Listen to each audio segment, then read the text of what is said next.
ಶ್ರೀರಾಮನ ಜನ್ಮಭೂಮಿ ಅಯೋಧ್ಯೆ. ಈ ಪುಣ್ಯ ಭೂಮಿಯಲ್ಲಿ ಯಾರಾದರೂ ಒಂದ್ಸರಿ ಹೋಗಿ ಬರಬೇಕು, ರಾಮನ ದರ್ಶನ ಪಡಿಬೇಕಂತ ಖಂಡಿತವಾಗ್ಲೂ ಆಸೆ ಇದ್ದಿರುತ್ತೆ. ಆದರೆ ಅದೇ ಹೆಸರಿನ ಅಯೋಧ್ಯೆ ಇದೀಗ ಕೊಪ್ಪಳ ಜಿಲ್ಲೆಯಲ್ಲಿ ಇರುವಂಥದ್ದು. ಏನು ಕೊಪ್ಪಳ ಜಿಲ್ಲೆಯ ಗಂಗಾವತಿ ತಾಲೂಕಿನ ಅಯೋಧ್ಯೆ ಗ್ರಾಮ ಇದೀಗ ಇದು ಹಿಂದೆ ಅಂದರೆ ಈಗಿನ ಬಂದಂಥ ಹೆಸರಲ್ಲ, ಇದು ಪುರಾತನ ಕಾಲದಿಂದ ಬಂದಂಥ ಒಂದು ಹೆಸರು ಅಂತ ಹೇಳ್ಬೋದು. ಆ ಕಾರಣಕ್ಕಾಗಿ ಇಡೀ ದೇಶದಲ್ಲಿ ಏನು ರಾಮ ಜನ್ಮಭೂಮಿ ಅಯೋಧ್ಯೆ ಇದೆ, ಅದೇ ರೀತಿ ಕೂಡ ಈ ಕೊಪ್ಪಳ ಜಿಲ್ಲೆಯಲ್ಲಿ ಅಯೋಧ್ಯೆ ಇರುವಂಥದ್ದು. ಸ್ವತಃ ನಮ್ಮ ಜೊತೆ ಅಯೋಧ್ಯೆ ಗ್ರಾಮದ ಇವತ್ತು ಗ್ರಾಮಸ್ಥರಿದ್ದಾರೆ. ಅವ್ರು ಏನು ಹೇಳ್ತಾರೆ ಈ ಅಯೋಧ್ಯೆ ಗ್ರಾಮದ ವಿಚಾರವಾಗಿ, ಅದೇ ರೀತಿ ಈ ಇತಿಹಾಸದ ಬಗ್ಗೆ, ಈ ಗ್ರಾಮದ ಇತಿಹಾಸ ಬಗ್ಗೆ ಅವ್ರು ಏನು ಹೇಳ್ತಾರೆ ಕೇಳೋಣ ಬನ್ನಿ. ಸರ್, ಈಗ ಅಯೋಧ್ಯೆ ಅಂತೇಳಿ ಶ್ರೀರಾಮನ ಜನ್ಮಭೂಮಿ ಅಯೋಧ್ಯೆ ಬಂದಿರುವಂಥದ್ದು, ತಮ್ಮ ಗ್ರಾಮಕ್ಕೆ ಈ ಅಯೋಧ್ಯೆ ಗ್ರಾಮ ಅಂತ ಹೆಸರು ಬಂದಿದ್ದು ಹೇಗೆ? ಸುಮಾರು 100 ವರ್ಷದಿಂದ ಇತಿಹಾಸ ಇದೆ ಅಯೋಧ್ಯೆ ಅಂತೇಳಿ. ರಾಮ, ಲಕ್ಷ್ಮಣ, ಆಂಜನೇಯ ಮತ್ತು ಸೀತೆ ಇದು ಮಾಡಿದ್ದು ಐತೆ, ಸೀತೆ ಸೆರಗ ಆಗಿದೈತೆ. ಆಮೇಲೆ ಚಿದಂದ ಅವಧೂತರು ಕಟ್ಟೆ ಇದೆ ಇಲ್ಲಿ. ಸುಮಾರು 100 ವರ್ಷದಿಂದ ನಮ್ಮ ಯಜಮಾನ್ರು ಇಲ್ಲೇ ಹುಟ್ಟಿ ಬೆಳೆದಾರ. ಇದು ಅಯೋಧ್ಯೆ ಅಂತೇಳಿ ಪುರಾತನ ಕಾಲದಿಂದ ಬಂದಿದ್ದು ಹೆಸರು ಇದೆ ಅಯೋಧ್ಯೆ. ಇವತ್ತು ನಿನ್ನೆ ಮೊನ್ನೆ ಬಂದಿದ್ದು ಹೆಸರಲ್ಲ, ಇದು ಎಲ್ಲ ಹುಟ್ಟಿ ಬೆಳೆದಂಥ ಅಯೋಧ್ಯೆ. ಇದು ತುಂಗಭದ್ರಾ ಹತ್ತಿರ ಇರೋದು ಅಯೋಧ್ಯೆದು. ಈಗ ವಿಜಯನಗರ ಸಾಮ್ರಾಜ್ಯ ಯಾವ ರೀತಿ ಇದೆ, ಆನೆಗೊಂದಿ, ಹಂಪಿ ಯಾವ ರೀತಿ ಇದೆ, ಈ ಅಯೋಧ್ಯೆಯಲ್ಲಿ ಆ ಥರ ದೇವತೆಗಳು ಇಲ್ಲಿ ಹುಟ್ಟಿ ಇದ್ದಾರೆ ಅಂತೇಳಿ ನಾವು ಇಚ್ಛೆಪಡ್ತೀವಿ. ಅಲ್ಲ, ಈಗ 22ನೇ ತಾರೀಕು ಅಯೋಧ್ಯೆ ಒಂದು ರಾಮ ಮಂದಿರ ಉದ್ಘಾಟನೆ ಇದೆ. ತಾವು ಕೂಡ ಅಯೋಧ್ಯೆ ಅಂತ ಗ್ರಾಮಕ್ಕೆ ಇದೆ, ಏನು ಅನಿಸುತ್ತೆ ತಮಗೆ? ನಮಗೆ ಈ ಅಯೋಧ್ಯೆಯಲ್ಲಿ ನಾವು ನಮ್ಮ ಯಜಮಾನ್ರು ಹುಟ್ಟಿದ್ದಕ್ಕೆ ನಮ್ಮ ಪುಣ್ಯ, ನಾವು ಅಯೋಧ್ಯೆಲಿರೋಕ್ಕೆ ನಮ್ಮ ಪುಣ್ಯ. ಆ ಅಯೋಧ್ಯೆ ಅಲ್ಲಿ ಪ್ರಾಣ ಪ್ರತಿಷ್ಠಾಮಕ್ಕೆ ನಮ್ಮ ಅಯೋಧ್ಯೆ ಇರೋದಕ್ಕೆ ನಮಗೆ ಭಾಳ ಹೆಮ್ಮೆ ಅನಿಸುತ್ತೆ ಅಂತ. ಅದಕ್ಕೆ ಈಗ ಇತ್ತೀಚೆಗೆ ನಮ್ಮ ಅಯೋಧ್ಯೆ ಎಲ್ಲ ಕಡೆಗೆ ಮಾಧ್ಯಮದಲ್ಲಿ ಪ್ರಚಾರವಾಗಿದೆ. ಈಗ ಅದಕ್ಕಾಗಿ ನಮ್ಮ ಗುರು ಹಿರಿಯರು ಎಲ್ಲರೂ ಇಲ್ಲೇ ಇದು ಮಾಡಿದ್ದಾರೆ ಅಂತೇಳಿ ನಾವು ಇಚ್ಛೆ ಪಡ್ತೀವಿ. ಪುನಃ ನಮ್ಮ ಇಲ್ಲಿ ಅಯೋಧ್ಯೆಯಲ್ಲಿ ಇದು ರಾಮ ಮಂದಿರ, ಅಲ್ಲಿ 2 ರಾಮ ಮಂದಿರ ಇದ್ದಾವೆ. ಇಲ್ಲಿ ರಾಮ ಲಕ್ಷ್ಮಣ ಇದ್ದಾರೆ ಅಂತ ಹೇಳಿದ್ದೇವೆ. ಅದೇ ರೀತಿ ಕೂಡ ಏನೊಬ್ಬರು ಗ್ರಾಮಸ್ಥರು ಅವ್ರನ್ನ ಮಾತಾಡ್ಸೋಣ. ಸರ್, ಈಗ ಅಯೋಧ್ಯೆ ಇಲ್ಲಿ ರಾವಣ ಸೀತೆನ ಅಪಹರಿಸ್ಕೊಂಡು ಹೋಗುವಾಗ ಆತ ಸೀತೆಯ ಸೆರಗು ಈ ಬಂಡಿ ಮೇಲೆ ಜಾಡು ಬಿದ್ದಿರುವಂಥದ್ದು ಈ ತಮ್ಮ ಗ್ರಾಮದಲ್ಲಿ. ಮತ್ತು ಅದೇ ರೀತಿಯಾಗಿ ಅಯೋಧ್ಯೆ ಒಂದು ಇದು ವಿಜಯನಗರ ಕಾಲದಿಂದ ಬಂದಂಥ ಹೆಸರು ಕೂಡ. ಏನು ಅನಿಸುತ್ತೆ? ಈಗ ನಮಗೆ ಭಾಳ ಹೆಮ್ಮೆ ಇದ್ರೆ ಏನು ಅಯೋಧ್ಯೆ ಅಂತಂದು ನಿನ್ನೆ ಮೊನ್ನೆ ಹುಟ್ಟಿದ್ದಲ್ರಿ, ಇದು ವಿಜಯನಗರ ಸಾಮ್ರಾಜ್ಯದಿಂದನೇ ಅಯೋಧ್ಯೆ ಅಂತಂದೇ ಇರೋದ್ರಿ. ಇದ್ರಾಗ ಈಗಾದರೂ ಕೂಡ ರಾಮ, ಲಕ್ಷ್ಮಣ, ಆಂಜನೇಯ, ಸುಗ್ರೀವ ಒಂದು ದೇವಸ್ಥಾನ ಇದಾವ್ರೆ. ಆಮೇಲೆ ಸೀತೆ ಸೆರಗು ಈಗಾದರೂ ಕೂಡ ಐತ್ರಿ. ಏನು ನಮಗೆ ಹೆಮ್ಮೆ ಐತೆ. ಏನು ಅಯೋಧ್ಯೆ ಅಂತಂದಿರೋದಕ್ಕೆ ನಾವು ಇಲ್ಲೇನ ಓದ್ನಪ್ಪ ಅಂದ್ರೆ ಯಾವ ಊರು ಅಂತ ಕೇಳ್ತಾರೆ. ಅಯೋಧ್ಯೆ ಅಂತಂದು ಹೇಳಿದ್ರೆ ಅಲ್ಲಿಲ್ಲಿದ್ದ ಬಂದಿರೋ ಉತ್ತರ ಪ್ರದೇಶದಿಂದ ಅಂತ ಹೇಳ್ತಾರೆ. ಇಲ್ಲ ನಾವು ಗಂಗಾವತಿ ಕೊಪ್ಪಳ ಜಿಲ್ಲೆಯಲ್ಲಿಂದ ಬಂದೀವಿ ಅಂತಂದು ಹೇಳಿದ್ರೆ ನಮಗೊಂದು ಭಾಳ ಹೆಮ್ಮೆ ಇದೆ. ಈಗ ಓಪನಿಂಗ್ ಆಗೋದಕ್ಕೆ ನಮಗೆ ಭಾಳ ಖುಷಿ ಐತೆ. ನಮ್ಮೂರು ಒಂದು ಈ ಹೆಸರು ಬಂತಲ್ಲಪ್ಪ ಅಂಬೋದು ಒಂದು ಇದೈತೆ ಸರ್. ಈ ದೇಶದಲ್ಲಿ ಇಡೀ ಪ್ರಪಂಚದಲ್ಲಿ ಅಯೋಧ್ಯೆಯ ಹೆಸರು ಮಾತ್ರ ಕೇವಲ 2 ಸ್ಥಾನ.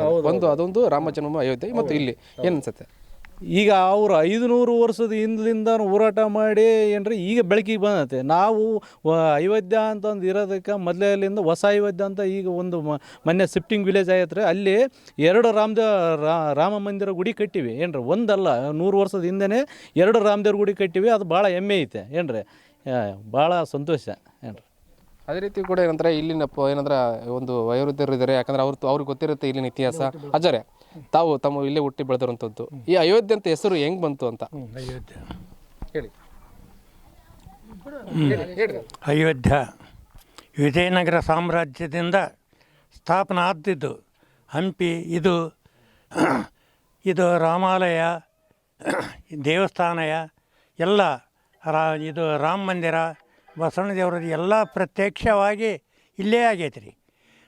ಹಿಂದಕ್ಕೆ ಅವಾಗ ಟಿಪ್ಪು ಸುಲ್ತಾನ್ ನೋಡ್ಕೊಂತ ಬಂದಾಗ ಇದು ಆನೆಗೊಂದಿ ತಿರುಮಲ ದೇವರಾಯರು ತಾತನವರು ಅವರು ಆತ ಟಿಪ್ಪು ಸುಲ್ತಾನ್ ಹಂಪಿ ಧ್ವಂಸ ಮಾಡ್ಕೊಂತ ಬರೋವಾಗ ಆತ 2 ಹಗ್ಗಕ್ಕೆಂದು ಕುರ್ಚಿ ಮ್ಯಾಗ ಕುಂತ್ಕೊಂಡದ್ದ. ನಾಯಿ ನರಪತಿ ನೀನು ಅಂತಂದು ಆತಂಗ ಇದು ಮಾಡಿ ಅಲ್ಲಿಂದ 33 ಹಳ್ಳಿಗಳು ನೀನು ಜಾಗೀರದಾರಾಗೆ ಇರೋ, ಥತ್ತೇರಿ ನೀನು ರಾಜಕೀಯ ಮಂತ್ಯನಲ್ಲ, ಇದು ನಿನ್ನ ನರಪತಿ ಆಗಿರೋ ಅಂತಂದು ಹೇಳಿ ಸಮಗ್ರ ಎಲ್ಲ ಅಲ್ಲಿ ಉಳೇನೂರವರೆಗೆ ಇದೆ ವಿಜಯನಗರ ಸಾಮ್ರಾಜ್ಯ.